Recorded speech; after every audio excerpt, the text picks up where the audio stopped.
సాగరా ఈ ధరమరణ ఎడారిలోన దారి తప్పితిన్ నీ మధుర స్వరము వినబడి నీ దరికి చేరితిన్ దరికి చేరితిన్ ప్రేమ సాగరా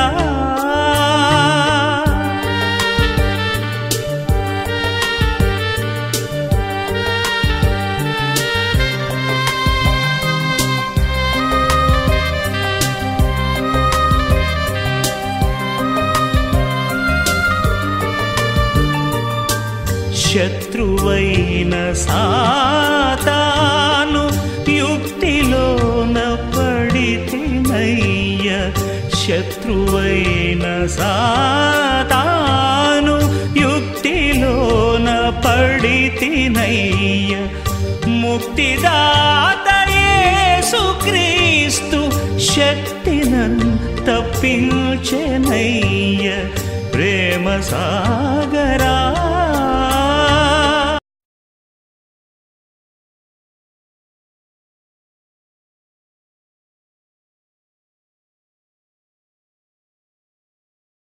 స్వస్థత పొందాలి అంటే మొట్టమొదటి ఏముండాలి? విశ్వాసం ఉండాలి. విశ్వాసము కలగాలంటే, ప్రభు సన్నిధిలో మనం ఎదగాలంటే రక్షణ కావాలి. Glory Jesus, glory Jesus. రక్షణ పొందుటకు నేనేమి చేయవలను అని అడిగాడు జైలు అధికారి పరిశుద్ధ పౌలు గారిని. రక్షణ పొందుటకు నేను ఏమి చేయాలి?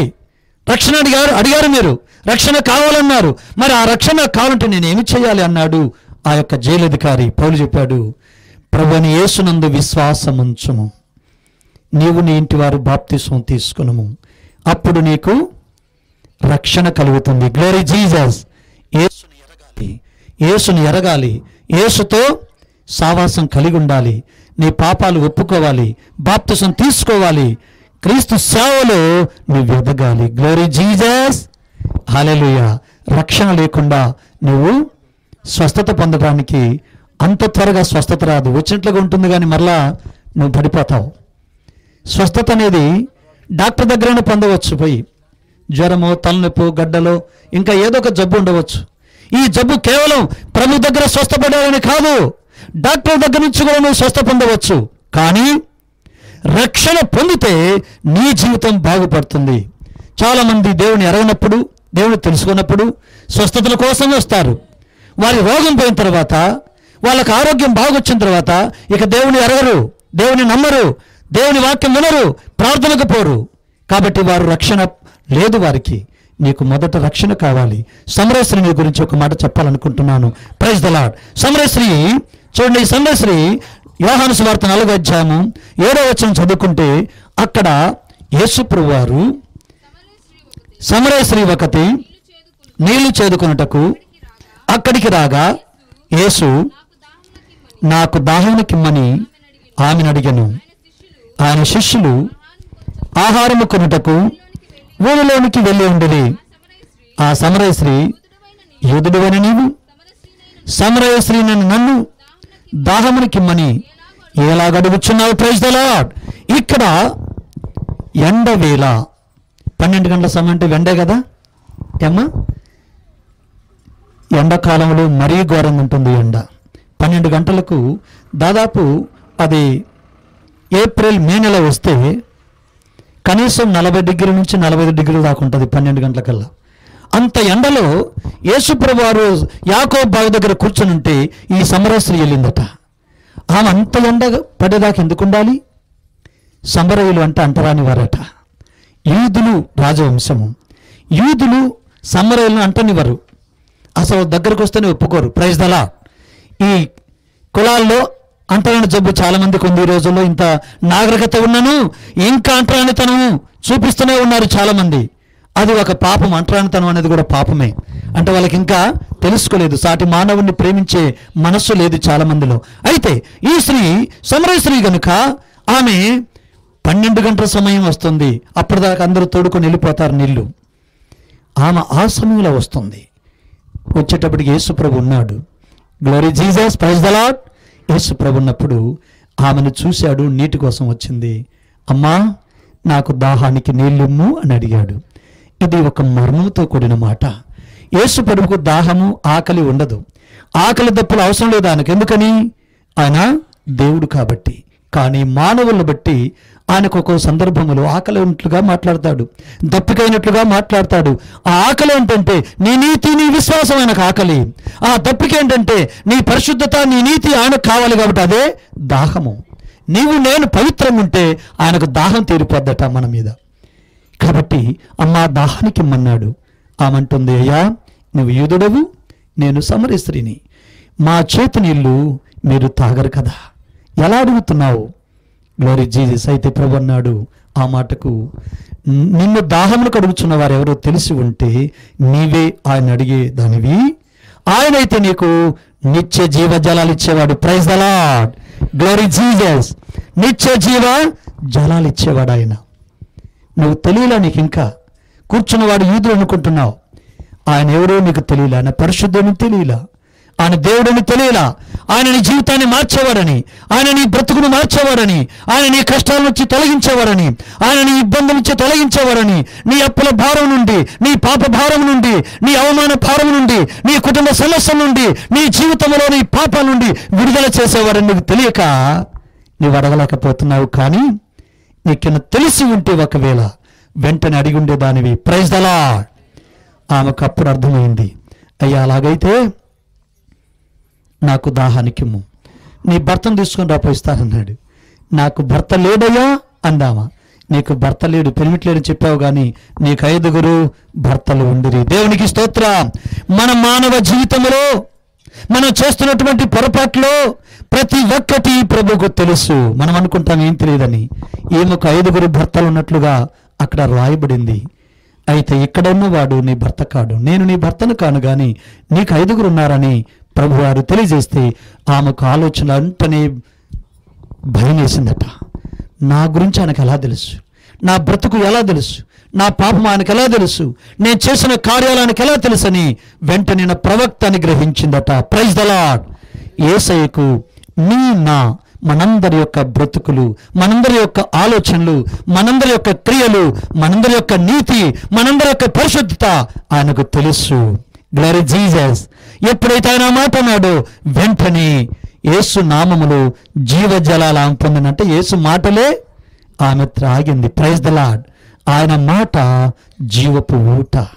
Glory Jesus. ఆయన మాట విన్నవారు నిత్యము జీవిస్తారు, పాపాలు పోతున్నాయి. కాబట్టి ఈ సమరయ స్త్రీ తన కుండను తీసుకొని వచ్చిన కుండను ఆ యొక్క బావి దగ్గరే పగలగొట్టి పరిగెత్తుకుంటూ గ్రామంలోకి వెళ్ళి చెప్తుంది, నా గురించి నా జీవితాన్ని చెప్పిన వాడు ఉన్నాడు, అక్కడ రండి చూద్దురు. కానీ మీ జీవితాలు కూడా ఆయనే బాగు చేస్తాడు, మీ జీవితాలు కూడా ఆయనే స్వస్థపరుస్తాడు, మీ జీవితాలు కూడా ఆయనే సమాధానం సంతోషంతో నింపుతాడు, రండి అని చెప్పి గ్రామం అందరినీ తీసుకొచ్చిందట. Praise the lord. ప్రేమైన వారులారా, చాలా మందికి మార్పు లేదు, మారు మనసు లేదు, రక్షణ లేదు, జీవితంలో చేసిన తప్పులు కూడా గుర్తుపెట్టుకోలేరు. యేసయ్యకు మహిమ కలుగాక. ఒక దైవ సేవకుడు యొక్క తల్లి అట ఎప్పుడు భయపడుతుంటదట. తను చేసిన పని గురించి, ఏదైనా ఎవరన్నంటే విన్న మాటల గురించి భయము ఆందోళన ఉండేదట.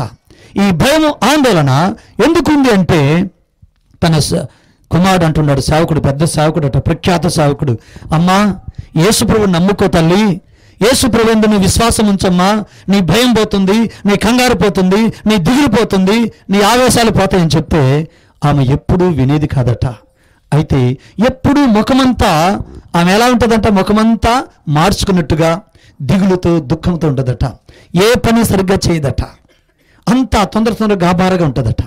అయితే ఒక రోజు లేచి ఆమె సంతోషంగా నవ్వుతూ పనిచేసుకుంటుందట. కొడుకు అడిగాడమ్మా, ఏంటమ్మా రోజు ఏడుస్తా ఉన్నావు, దిగులుతో ఉన్నావు, ఏదో పోగొట్టుకున్నట్టున్నావు, ఇప్పుడు అంతా సంతోషంగా ఉన్నావు ఏంటి తల్లి అంటే, రాత్రి నాకు ఒక దర్శనం వచ్చింది నాయన. ఏంటమ్మా? ఒక దర్శనములో నేను వీధుల్లో వెళ్తున్నాను, ఆ రోడ్డు మార్గాన్ని వెళ్తుంటే నాకంటే ముందు కొంతమంది మొయ్యలేని బరువులు ఈ పని మోసుకొని వాళ్ళు కింద పడుతూ లేస్తూ ఆ మోత మొయ్యలేక పోతా ఉన్నారయ్యా. వాళ్ళు ఏడుస్తున్నారు మొయ్యలేక, కింద పడుతున్నారు, లేస్తున్నారు. నేను కూడా ఒక బరువునే మోసుకొని పోతున్నాను, నాకు కూడా బాధేస్తుంది. ఆ ఈపు మీద ఉన్న మూత నల్లని మూటలాగా ఉన్నాయట, పెద్ద మూటలు. అవి భూతమాకారంలో ఉన్నాయట. Praise the Lord. అయితే నేను కూడా అలాగే ఉన్నాను, ఏడుస్తుంటే ఒక తెల్లని వస్త్రము ధరించిన ఒక మహానీయుడు తేజస్సుతో నిండి వెలుగుతో నుండి వచ్చాడు. వచ్చమ్మా, ఇక ఈ భారం నువ్వు మొయ్యలేవమ్మా, దీన్ని తీసేసేయి, నేను దీని నుంచి నిన్ను విముక్తుని చేస్తానని ఆ మూటను ఎత్తి విసిరి పారేశాడట. Praise the lord. ఎప్పుడైతే ఆ మూట విసిరి పారేశాడో వెంటనే ఆమెకు మెలకు వచ్చింది. ఆనందముతో సంతోషంతో నిండిపోయిందట హృదయము. Praise the Lord. ఈ మూట ఏమిటో తెలుసా ప్రియమైన వారలారా? నా పాపములు, నీవు నేను పెట్టుకునే తగాదాలు, నీవు నేను పెట్టుకునే కోర్టు కేసులు, నీవు నేను పెట్టుకునే అసూయలు, నీవు నేను చేసేటువంటి అప్పులు, త్రాగేవాళ్ళు, తిరిగేవాళ్ళు, పేకాటాడేవారు, తగాదాలు పెట్టుకునేవారు, భర్తను వేధించేవారు, భార్యను శోధించేవారు, ఇరుగు పొరుగు వారు చల్లగా బతుకుతుంటే వాళ్ళ మీద పాత కక్షలు పెట్టుకొని ఎప్పుడో పగలు పెట్టుకొని సుఖంగా జీవించే జీవితాలను ఇడిబాటు చేసుకుంటూ, తగాదాలు పెట్టుకుంటూ, పోలీస్ స్టేషన్లో పరిగెత్తుకుంటూ, సంఘములో శాంతి లేకుండా అశాంతిగా పరిగెత్తేవారు. వీళ్ళే ఆ మొయ్యలేని మూటలు మోస్తున్నటువంటి వారు. ఈ మూటలే మన పాప బంధకాలు, ఈ మూటలే మన లోకపు తగాదాలు, దౌర్జన్యాలు. ఇవన్నీ సైతాను ద్వారా కలుగుతున్నాయి. కాబట్టి ఈ రోజుల్లో జీవంగల దేవుడు చెప్తున్నాడు, మొదటి నువ్వు రక్షింపబడాలంటే సమరశ్రీలాగా తన పాత జీవితమైన కుండను పగలగొట్టేసింది, నూతన హృదయముతో ఆమె వెళ్ళింది. Praise the Lord. Glory Jesus. ఎండవేళ నేను కొండ చేత బట్టి వెళ్ళితినమ్మ, ఎండవేళ నేను కొండ చేత బట్టి వెళ్ళితినమ్మ. యేసు యేసురాజు జీవజలము నాకు ఇచ్చినాడమ్మ, పాత బ్రతుకు విడచి నేను రక్షణను పొందుతినమ్మ, పాత బ్రతుకు విడచి నేను రక్షణను పొందుతినమ్మ. నా బ్రతుకు ఇంతేనని చింతపడుచుంటేనమ్మ, అంతాలోనే యేసు స్వామి మా ఊరు వచ్చాడమ్మ, మా ఊరు వచ్చాడమ్మ, మా పేటకొచ్చాడమ్మ, మా ఇంటికొచ్చాడమ్మ, మమ్ముల దీవించాడమ్మ. దేవునికి మహిమ. దీవించబడింది, సంతోషభరితురాలైంది సమరశ్రీ, స్వస్థత పొందింది. 12 సంవత్సరాలు రక్తస్రావ రోగముతున్న స్త్రీ. అయితే ఈరోజు ఈ సమయంలో నా ప్రియ సోదరి, నువ్వు రక్తస్రావ స్త్రీలాగా బాధపడుతున్నావేమో, ఏదైనా బాధతో, రోగముతో, బలహీనతతో, లేక సమరశ్రీలాగా రక్షణ లేకుండా ఉన్నావేమో. ఈ సమయంలో ఆయన మాట విని నీ జీవితాన్ని ఆయనకు సమర్పించుకుంటే పాపమంతా పోయేనమ్మ, పాదాలు కడిగితినమ్మ, పాపమంతా పోయేనమ్మ, నా బ్రతుకు ఎంతేనా చింతపడుచుంటేనమ్మ. దేవునికి మహిమ కలుగాక. సమరశ్రీలాగా నీవు కూడా నీ పాత జీవితాన్ని, నీ దురాశ, నీ అపోహలు, నీ యొక్క అవమానపుతో కూడినటువంటి నిందలు, అనుమానాలు తీసివేస్తే రక్షణ లేకొస్తావు. ఇప్పటి వరకు ఎవరి మీదైనా తగాదాలు పెట్టుకొని పగ సాధించే మనసు నీకుంటే దాన్ని తీసేస్తే బాగుపడతావు. ఎందుకంటే నీ సంతోష జీవితాన్ని ఆ తగాదా పాడు చేస్తుంది. నెమ్మది ఉండదు, సమాధానం ఉండదు. ఇరుగు పొరుగు వారు జీవిస్తూ, సంఘంలో జీవిస్తూ, నా ఇంటికి రావద్దు, నా బజార్ రావద్దు, నా యొక్క స్థలానికి రావద్దని మాట్లాడేవారు అందరూ కనిపిస్తున్నారు. ప్రేమిన వారులారా, ఈ మాటల వల్ల ఎంతమంది కుంగిపోతున్నారు. దేవుని బిడ్డగా జీవిస్తున్న నీలో ఏముండాలి? ప్రేమ ఉండాలి. నిన్ను కుడి చెంప మీద కొడితే ఎడమ చెంపను కూడా చూపించమన్నాడు దేవుడు. ఒకవేళ తెలిసి కానీ తెలియక కానీ ఏదో ఒక సైతాను శోధనలో కానీ ఒక శోధన వచ్చి తగాద పడ్డప్పుడు దాన్ని అంతటితో సమస్య పట్టుడు చేయాలి. కానీ అది కక్షగా మతలో పెట్టుకొని అవకాశం వచ్చినప్పుడు కొన్ని నెలల తర్వాతనే కానీ వారు దాన్ని మళ్ళా తిరగతోడి తగాదాలకు కాలు దిగి ఆ సంఘములో మనశ్శాంతి లేకుండా చేసుకుంటే వారు దేవుని బిడ్డలుగా జీవించరు. వారు సైతాను బిడ్డలుగా, సైతాను ఏజెంట్లుగా జీవిస్తారు. వారికి నెమ్మది ఉండదు. ఆ తర్వాత తగాద పెట్టుకున్న వారికి నెమ్మది ఉండదు. టోటల్ సంఘానికి నెమ్మది ఉండదు, సమాధానం ఉండదు. కాబట్టి యేసు మాటలు విన్నా నా ప్రియమైన సోదరి, సోదరుడా, నీ జీవితంలో రక్షణ కావాలంటే, నీ శరీరంలో స్వస్థత కావాలంటే నువ్వు మారాలి. నువ్వు మారాలి, సమరస్త్రీలాగా మారాలి. విశ్వాసంతో కూడిన 12 సంవత్సరాల స్త్రీ ఏ విధంగా ప్రభు నుండి విశ్వాసం ఉంచిందో ఆ విధంగా నమ్మకంతో నీవు ఉంటే నీ కుటుంబం క్షేమంగా ఉంటుంది, నీ బిడ్డలు క్షేమంగా ఉంటారు, నీ భార్య క్షేమంగా ఉంటుంది, నీ భర్త క్షేమంగా ఉంటాడు, నీ జీవితము నీ సంఘము క్షేమకరంగా ఉంటుంది. దేవుడి మాట దీవించుగాక. వింటున్న నీలో ఈ మాటలో ఏదైనా తేడా ఉండి నీవు ఆ జీవితంలో జీవిస్తుంటే ఇప్పుడే ఈ క్షణమందే వదిలివేసి, నీ శత్రు ఎవరో, నీ ఎవరి కోసం బాధపడుతున్నావో, ఎవరి కోసము నువ్వు దిగులు పడి ఇబ్బంది పడి జీవిస్తున్నావు, వారికాడు పోయి సమాధానపడు. నీకు సమాధానం మరలా దొరుకుతుంది, సంతోషం నీకు దొరుకుతుంది. నువ్వు చేస్తున్న పాపాన్ని విడిచిపెట్టు, నువ్వు చేస్తున్న దౌర్జన్యాన్ని వదిలిపెట్టు.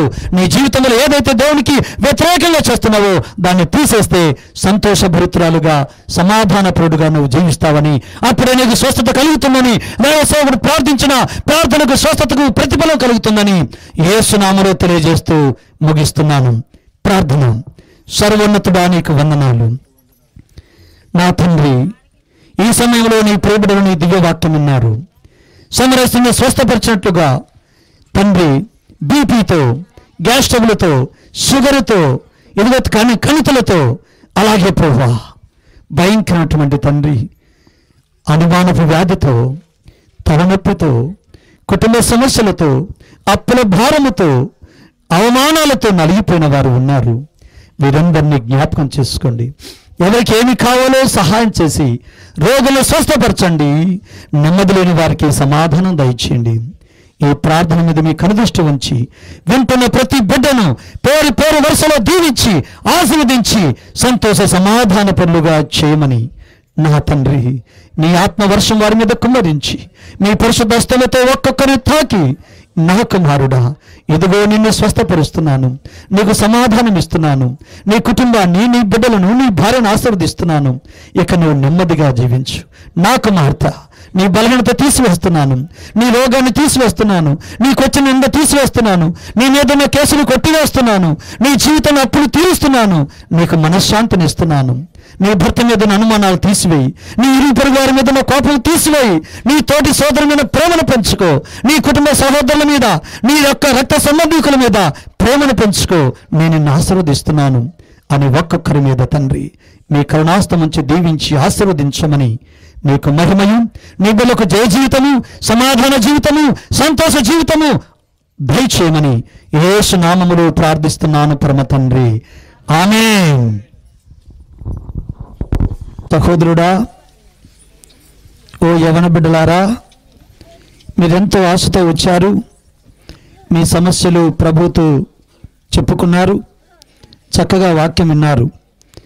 మీ యొక్క బలహీనతలు ఏమైనా సరే, శరీర సంబంధమైన రోగముల నుండి, ఆత్మ సంబంధమైన బలహీనతల నుండి దేవుడు మిమ్మల్ని విడుదల చేయబోతున్నాడు.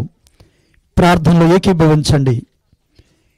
ఎవరైనా తలనొప్పిగా ఉన్నవారు తల మీద హస్తముంచండి. కడుపు నొప్పిగా ఉన్నవారు మీ ఉదరం మీద హస్తముంచండి. మోకాల నొప్పులు ఉన్నవారు మోకాల మీద హస్తముంచండి. మీ శరీరంలో ఏ బలహీనత ఉన్నా సరే ప్రభువును స్తుతిస్తూ నీ బాధ దేవునికి తెలియచేయండి. కుటుంబ సమస్య ఉన్నవారు ప్రార్థిస్తూ అడగండి. మీ సమస్యలకు, మీ రోగాలకు, మీ బలహీనతలకు యేసు మాత్రమే స్వస్థపరుస్తున్నాడు. Glory Jesus. చేతులు పైకెత్తి ప్రభుని మహింపరుద్దాం. చేతులెత్తండి. ఎక్కడ బాధ అక్కడ చేయించండి. Glory Jesus, glory Jesus. Hallelujah, hallelujah. ఓ పరిశుద్ధాత్మ, ఓ సర్వశక్తి గల దేవా, ఓ పరిశుద్ధులైన దేవా, ఉన్నతుడా, మహోన్నతుడా, నీ ఆత్మతో దిగిరమ్ము. ఈ బిడ్డల మీదకి నీ ఆత్మను దించు తండ్రి. ఒక్కొక్కరిని తాకు తండ్రి. దేవా, నీ సన్నిధికి వచ్చి ఉన్నారు, బాధలతో వచ్చి ఉన్నారు, కుటుంబ సమస్యలతో వచ్చి ఉన్నారు, అప్పుల భారముతో వచ్చి ఉన్నారు. ప్రభువా, ఇదిగో అవమాన బాధలతో నీ సన్నిధికి వచ్చి ఉన్నారు, కడుపు నొప్పితో వచ్చి ఉన్నారు, తలనొప్పితో వచ్చి ఉన్నారు, బీపీతో వచ్చి ఉన్నారు, షుగర్తో వచ్చి ఉన్నారు, జ్వరములతో వచ్చి ఉన్నారు, కుటుంబంలో అప్పులతో బాధ బాధపడుతూ వచ్చి ఉన్నారు, నెమ్మది లేకుండా వచ్చి ఉన్నారు, పాప బంధకాల్లో ఉండి వచ్చి ఉన్నారు. ప్రభువా ఇదిగో తండ్రి తగాదాల్లో నాయన నశించిపోతూ దుఃఖముతో వేదనతో జీసస్ హల్లెలూయా హల్లెలూయా. దేవా నీవు తాకుతున్నావు, స్తోత్రము. ఇదిగో నీ బిడ్డల మీద నీ ఆత్మ నుంచినావు, స్తోత్రము. నీ హస్తముతో వారిని ముడుతున్నావు, స్తోత్రము. తండ్రి తండ్రి బీపీతో నలిగిపోతున్నారయ్యా, బీపీతో నలిగిపోతున్నారయ్యా. వారి బీపీ నుండి విడుదల ఇప్పుడే చేయము, ఇప్పుడే విడుదల చేయము. షుగర్తో బాధపడుతున్నారు దేవా, వారి షుగర్ను యేసు నామములో కంట్రోల్ చేయము, యేసు నామములో కంట్రోల్ చేయము తండ్రి. ఇదిగో తండ్రి థైరాయిడ్తో బాధపడుతున్నారు నాయన, కంఠములోను ఇదిగో తండ్రి తలలోను ఇదిగో తండ్రి భుజం మీద ఉన్నటువంటి యేసు నామమున కణితి కరిగిపోవును గాక. హల్లెలూయా స్తోత్రం, హల్లెలూయా స్తోత్రం. ఇదిగో దోగల తండ్రి కిడ్నీల ప్రాబ్లంతో బాధపడుతున్నారు నాయన, నీ ప్రేమలకి నా బ్రతికింతేనని ఏడుస్తున్నారు నాయన. నా జీవితానికి ఇక ఇదిగో సంతోషం లేదని నా ప్రభా దుఃఖక్రాంతులై నీ సన్నిధికి వచ్చారు. వారి కిడ్నీలు ముట్టు తండ్రి యేసు నామమున. నడుము నొప్పితో బాధపడుతున్నారు దేవా, యేసుక్రీస్తు నామములో నరములను సరిచేసి ఎముకలను సరిచేసి ఎప్పుడే శక్తిని దయచేయ దేవా. నీకు స్తోత్రం నాయన. మోకాల నొప్పులతో బాధపడుతున్నారు తండ్రి, యేసుక్రీస్తు నామమున మోకాల నొప్పులను ఇప్పుడే యేసు నామమున నజరేయుడైన యేసు నామమున తీసివేస్తున్నాను. సంతోషముతో సమాధానముతో ఆరోగ్యముతో నడవమని సెలవిస్తున్నావు, స్తోత్రము తండ్రి. పాదములతో నొప్పులతో బాధపడుతున్నారు నాయన, గిరకల నొప్పులతో బాధపడుతున్నారు, పాదములు చీలిపోయి పగిలిపోయి బాధపడుతున్నారు తండ్రి. యేసు నామమున వారికి స్వస్థత, యేసు నామమున వారికి స్వస్థత తండ్రి. ఇదిగో దేవా అనుకోకుండా తగాదాల్లో తలదూర్చారు, అనుకోకుండా నిందలు వచ్చి పడ్డాయి, అనుకోకుండా తండ్రి పోలీస్ కేసులైనవి. వారికి విడుదల కలిగించు, వారికి నెమ్మది కలిగించు, వారి జీవితాలకు మరలా తిరిగి సమాధానం తెచ్చి, ఎవరు వారికి శత్రులుగా ఉన్నారో వారే మిత్రులుగా, వారే స్నేహితులుగా, వారే బంధువులుగా మార్చు తండ్రి. నీకు వందనాలు చెల్లిస్తున్నాను దేవా. అప్పుల మీద అప్పులు చేసి ప్రభా తీర్చుకోలేక తండ్రి పనులు లేక బాధపడుతూ కృంగిపోతూ ఇదిగో వారికి జవాబు చెప్పలేక ఇవ్వలేక నలిగిపోతున్న కుటుంబాలకు ఆదరణ దయచేయనైనా, ఆదరణ దయచేయనైనా. వారి అప్పులు తీర్చునైనా, వారి బాధలు తీర్చునైనా. నీవు ఇప్పుడే వారిని తాకునైనా, నెమ్మది దయచేయము. నా కుమారుడు నేను నీకు సహాయం చేస్తాను, నా కుమార్తె నేను నీకు సహాయం చేస్తానని వారితో మాట్లాడి ధైర్యపరిచి ఈ సంవత్సరంలో వారి అప్పులు తీరిపోవాలి తండ్రి. సంతానం లేక కొందరు వచ్చి ఉన్నారు, సంతానం లేక వచ్చి ఉన్నారు. వారి గర్భమును తెరవండి తండ్రి, వారి గర్భమును తెరవండి తండ్రి. సంతాన ప్రాప్తులుగా చేయండి తండ్రి. గర్భిణీ స్త్రీలు వచ్చి ఉన్నారు, బిడ్డలు దీవించండి తండ్రి. ఇదిగో 9 మాసాలు నిండిన తర్వాత సుఖమైన సులువైన కాన్పు దయచేయి దేవా. కుమారులు కావాలని అడుగుతున్నారు, కుమారులను దయచే తండ్రి. కుమార్తెలు కావాలని అడుగుతున్నారు, కుమార్తెలు ప్రసాదించండి తండ్రి. విద్యార్థులు చేతికి అప్పగిస్తున్నాను. ఈ 2016లో తండ్రి LKG మొదలుకొని డిగ్రీల వరకు ప్రభా ప్రతి బిడ్డ ఉన్నతమైనటువంటి స్థితిలో పాసు కావాలి తండ్రి. వారంతా మెరిట్ మార్కులతో పాసు కావాలి తండ్రి. ఏ బిడ్డ బలహీనులు కాకుండా సహాయం ఇచ్చేయమనైనా. వారి తల్లిదండ్రులను జ్ఞాపకం చేసుకునైనా, వారి కొరకు కష్టపడి ఎంతో నేను డబ్బు ఖర్చు పెట్టున్నారు. బిడ్డలు ప్రయోజకులు కావాలి తండ్రి. ఎదుగో వరి నాటుకున్న వారు, కంది పంట, పొగాకు పంట, వాణిజ్య పంటలన్నిటినీ చేతికి అప్పగిస్తున్నాను. రైతులను జ్ఞాపకం చేసుకోండి ప్రభా. వారి జీవితాలకు ఇదిగో మంచి పంట దయచేసి సంతోషాన్ని దయచేయండి. దేవానికి వందనాలు తండ్రి, దేవానికి స్తోత్రాలు తండ్రి. పరిశుద్ధాత్మ దేవా ఈ సమయమందు తండ్రి ఉద్యోగస్తులు జ్ఞాపకం చేసుకున్నాము, కూలి పని వారిని జ్ఞాపకం చేసుకున్నాము, పొలం పని వారిని జ్ఞాపకం చేసుకున్నాము, పాడి పశువులు జ్ఞాపకం చేసుకున్నాము, వ్యాపారస్తులు జ్ఞాపకం చేసుకున్నాము. ఎదుగో ప్రతి వ్యక్తిని జ్ఞాపకం చేసుకున్నాము. క్రైస్తవ బిడ్డలే కాదు నాయన, హిందువులైన అన్యులు కూడా మీరు జ్ఞాపకం చేసుకోండి. నీ సన్నిధిలో నీ మాటలు వింటున్న ప్రతి ఒక్కరిని దీవించండి. సేవకులు బలముగా వాడుకోనండి, విశ్వాసం స్థిరపరచండి, వారి జీవితాలు పవిత్రపరచండి, సంతోషభరితులుగా చేయండి. ఈ సమయమందు ఎవరికి ఏ బాధున్నా, ఎవరికి ఏ జ్వరమున్నా, ఎవరికి ఏ జలుబున్నా, ఎవరికి ఏ కుటుంబ సమస్యలున్నా, ఎవరికి ఏటువంటి బాధలున్నా ఇప్పుడే తీసివేసి సంతోష సమాధానముతో నింపమని నజరేయుడైన యేసుక్రీస్తు నామమున ప్రార్థిస్తున్నాను పరమ తండ్రి, ఆమేన్. తండ్రి అయిన దేవుని ప్రేమ, ఆయన కుమారుడు మన రక్షకుడైన యేసుక్రీస్తు ప్రభు వారి ఉచిత కృప, పరిశుద్ధాత్మని యొక్క అన్యోన్య నిత్య సావాసము ఇక్కడ చేరి ప్రార్థించుకున్న మనకును, మైక్ ద్వారాను ఇదిగో టీవీల ద్వారాను వినుచున్న ప్రతి సోదరి సహోదరులకును సదాకాలము తోడయుండి కాపాడి సంరక్షించుగాక. ఆమేన్, ఆమేన్. నా ప్రియమైన వర్లారా, మీ అందరికీ ప్రార్థన చేస్తాను. చక్కగా రండి, లైన్లో వచ్చి ప్రార్థన చేసుకోండి. మీ బాధలన్నీ దేవుడు తీరుస్తాడు. ఆమేన్. నా ప్రార్థన అంగీకరించు నాయన. నీ ప్రియ కుమారుడు తండ్రి ఇదిగో చక్కగా పాసు పోసుకోలేదు, పరిశుద్ధాత్మ శక్తితో నింపు తండ్రి. నీ పవిత్రమైన హస్తముతో తాకి ఇప్పుడే స్వస్థత కలగాలి యేసు నామములో తండ్రి. నీ కుమారుడి కిడ్నీలు సఫలపరిచి ఆరోగ్యవంతుడిగా క్షేమని ఈ బిడ్డలందరినీ తండ్రి జ్ఞాపకం చేసుకుని చదువు ఎందు జ్ఞానమందు ఆరోగ్యమందు నింపమని యేసు నామములో అడుగుచున్నాను తండ్రి. ఆమేన్. దేవుడు దీవించును గాక. మీ అందరిని ఆశీర్వదించును. బిడ్డకు తండ్రి చెవులో చీమ వస్తుందట. యేసు నామం పేరిట ఈ బిడ్డ చెవులోని చీమ తీసివేసి వెంటనే ఆరోగ్యము దయచేయమని క్రీస్తు యేసు నామములో అడుగుచున్నాను. ఆమేన్. బాగా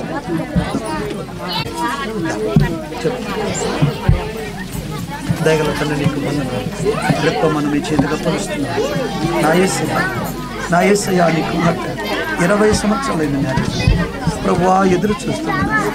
గర్భము తెరువునైనా అదుగో శారాను జ్ఞాపకం చేసుకున్నట్టుగా తండ్రి నీ ప్రియ కుమార్తెను జ్ఞాపకం చేసుకో.